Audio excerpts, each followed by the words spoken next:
Висшата жрица 2 – интуитивност, разбиране, мъдрост, търпение, очакване, вдъхновение, Сопа и Уюки – знание, психика, влияние, възприемчивост, силно женско влияние, пасивност, фина промяна.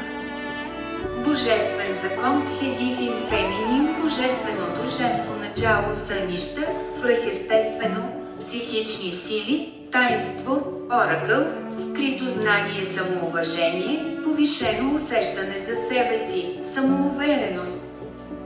Разкриване, откровение, таинственост, дълбочина, чистота, непорочност. Висшата жрица е пазител на подсъзнанието.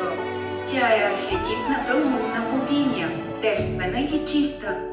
Нейни са тайните на духовното просветление и вътрешно просвещаване. Това е ръководна карта, която ни казва, че точно сега сме на пътя на просветлението. Представя осъзнаването на собствените ни нужди и желания. Жрицата управлява интуитивните ни умения. Време за следване на инстинктите ни и да се доверим на вътрешното си чувство за нещата. Знаем по-добре от другите, кое е най-добро за нас. Можем да търсим помощ или съвет от другите, но не бива да позволяваме техните нужди да засенчат копнежите на сърцето ни. Формиране на планове удобни за нас, а не за други хора. Понякога жрицата посочва лице от женски пол, майка, жена, дъщеря, сестра, приятелка, шефка, съперница. Но по-често вторият аркан показва присъствието на тайна като за характера и говорят другите карти в подредбата. Тя ни помага наистина да видим какво има пред нас, а не да се залъгваме по външния вид. Знаем отговорът и правилния начин за действие. На фокус е изчакване, събиране на знания и баланс. Показва, че е време на зачеване и развитие преди целите да могат да бъдат осъществени, а също, че е важно мъдро да се използва това време за приемане на вътрешните промени и изчакване на енергиите да се освободят. Символ на образование, наука и познанието за истината. Повисшите стремления по мистичният път. Тя, със своето съзнание, улавя и изразява божествената сила и мъдрост. За всеки, който тръгне по този път. Свободата на духа е задължителна и човешката насока би била объркваща и неуместна. Отразява стремеж към знание и мъдрост. Постигане на успех в някакво изследване или спечелена възможност да продължите образованието си. Има и вторично значение на изолиране от света, въздействие на скрити влияния, а интуитивни прозрения предлагат нови решения. Влияние на жена. Има нещо, което остава да бъде открито, но е нужно търпение. Тя идва, за да ни поведе по нов път и да ни покаже това, което е важно да видим. Висшият жрец, вяра, посвещение, учител, духовен водач, нови учения, интуиция, призвание, голяма арка на влияние за по-дълъг период. Показва нещата от невидимия свят и генералната посока. Висшият жрец идва, за да ни поведе по нов път и да ни покаже това, което е важно да видим. Може да е под формата на вътрешно озарение и да символизира нашата собствена връзка с духа и интуиция, предчувствия или сънища. А може и да е конкретен човек, водач или учител, който да ни посвети в определено учение и да ни насочи към мисията ни в този живот. На изображението виждаме смеещ се мъж, който е седнал в началото на стълба.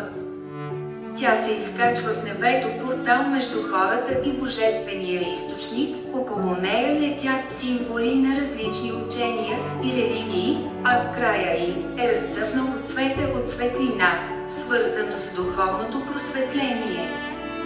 На фланелката му е нарисуван символът на тринити скиптрът от оригиналната карта на Висшия жрец.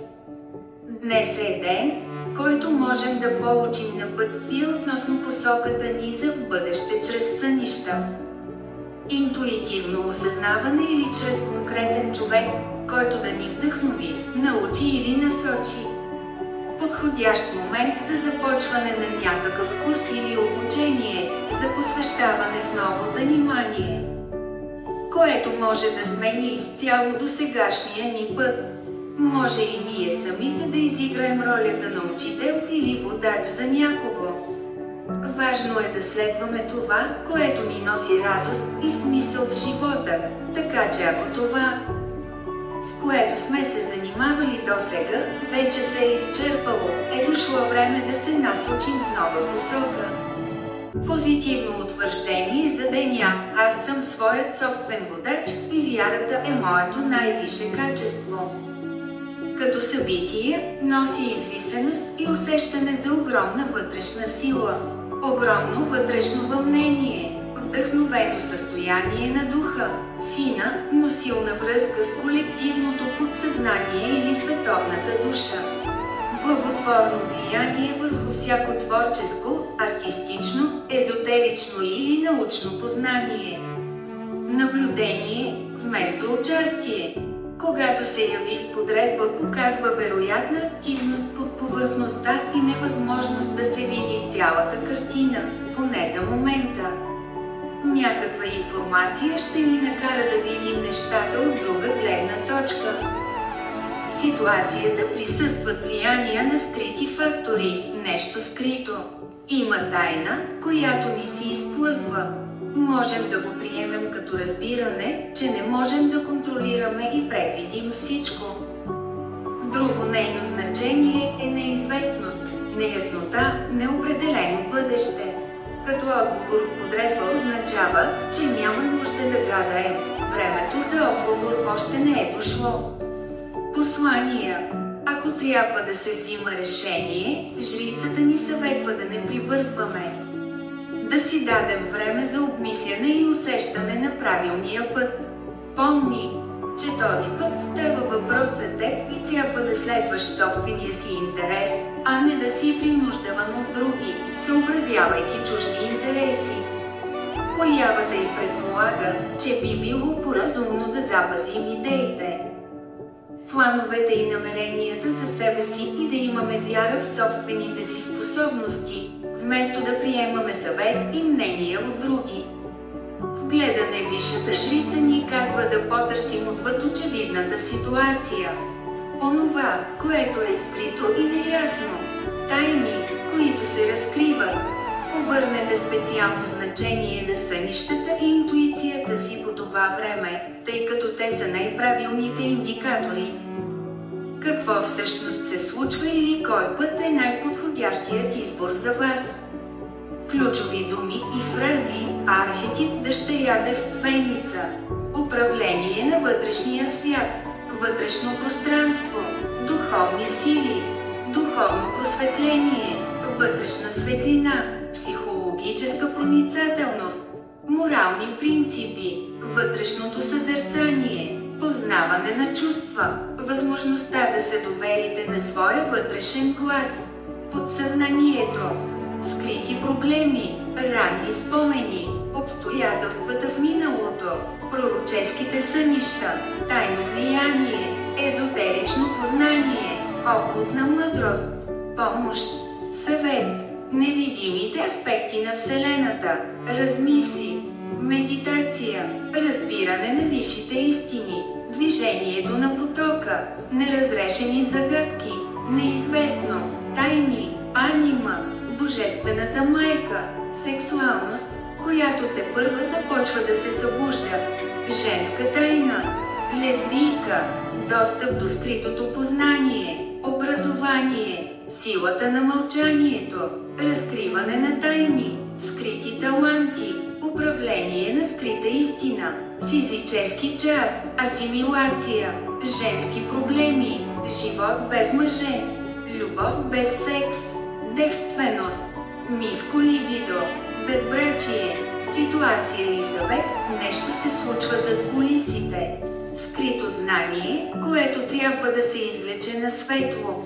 Висшата жрица показва, че трябва да обърнете внимание на чувствата си и да слушате вътрешния си глас.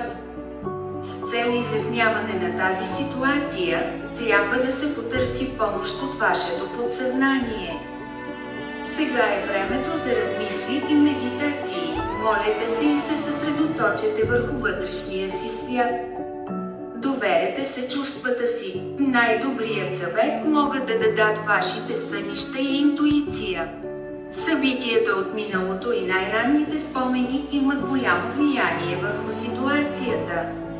Имате силен интерес към окултното, мистицизъм, прогнози, психология, психоанализа и други области на знанието, свързани с непознатото. В същото време не се интересувате от секса.